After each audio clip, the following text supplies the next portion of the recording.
Hey everyone, so in this video we're just going over this week's epic weapons cache. And in this week's epic weapons cache, we see 3 different weapons of varying traits. So the first one is Angel Savage Sawed-Off Shotgun. I've talked about this weapon before. I do like it. This third slot is difficult to craft and it can help you make a turn 1 attack team, that 20% AP to self, 2 8% AP weapons, as well as running Dr. Stevens, who gives 60% AP, can help you get off a turn 1 rush on a blue character that has this weapon.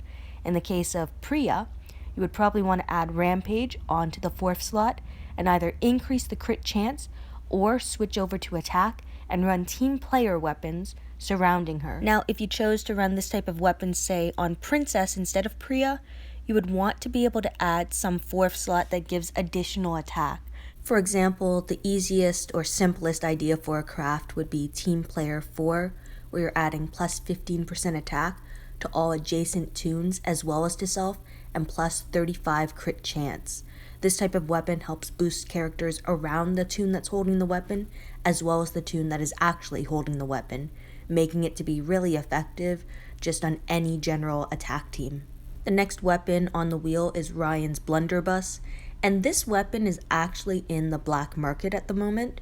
Now, you can only pick one of the 4 weapons if you do acquire 250 tires, so it's kind of unlikely that you'll be able to pick it up from the black market. But if you do pull it from the epic weapons cache, this is a very good weapon. It's the type of weapon that I would put on someone like Pete Anderson or on really any red defensive tune. The focus ability is so powerful, and I find it pairs really well with a tune like Pete or even Mia, for example. If you change the 4th slot to Cleanse, you just have a very effective weapon that really gives you a sturdy base on defensive teams. I personally find this type of weapon to be very clever to put on Mia in 5-star or in 6-star arenas, as well as on some defensive teams, because if a tune attacks her, they can become stunned.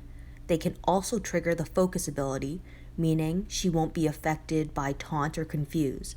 So if she is killed and taunted or confused, she'll still be able to rush or use her active skill to revive a teammate. This would make a tune like Mia to be very tricky to defeat. It would also be effective on Pete, because if Pete is able to cleanse himself of stun, but he's already focused, it means he can possibly revive up to 2 teammates and provide Guardian Shield. The last weapon is Moira's sturdy aluminum baseball bat. This weapon is probably the one that I'm least excited about.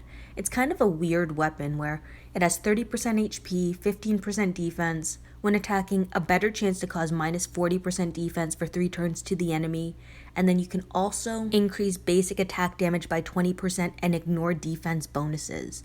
This is just a strange weapon because it seems very defensive with the HP on it, and very much like a support weapon by being able to apply minus 40% defense to the enemy.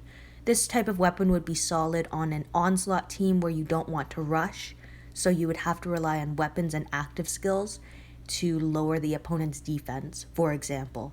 The 4th slot is kind of interesting because you're probably not using this on a tune that produces a lot of damage, yet the 4th slot is assuming you're doing a lot of damage on basic attacks.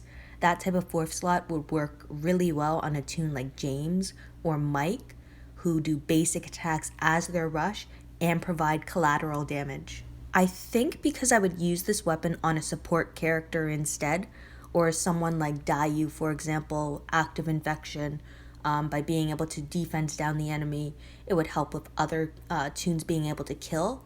You might be running this on a primarily green team, so something like stronger attacks, where for every strong tune on your team, give a 10% bonus attack boost for that turn, or even Ransack would be pretty effective on this weapon. As a support character, your position, your job, is to help the rest of your teammates, but it doesn't mean you're applying a lot of damage yourself. Overall, this is probably the worst weapon in this epic weapons cache, but it does have some potential depending on where you want to use it. If you were to get this weapon, it would mainly be an onslaught weapon and would probably be on the back burners of something to craft when there are so many more offensive weapons that you would want to use and craft for purposes like war or raids even. Anyway, thank you everyone for watching and listening to my video. Let me know in the comment section below if you do end up getting lucky and when you pull on this wheel you get that 1% chance of getting one of these 5-star weapons.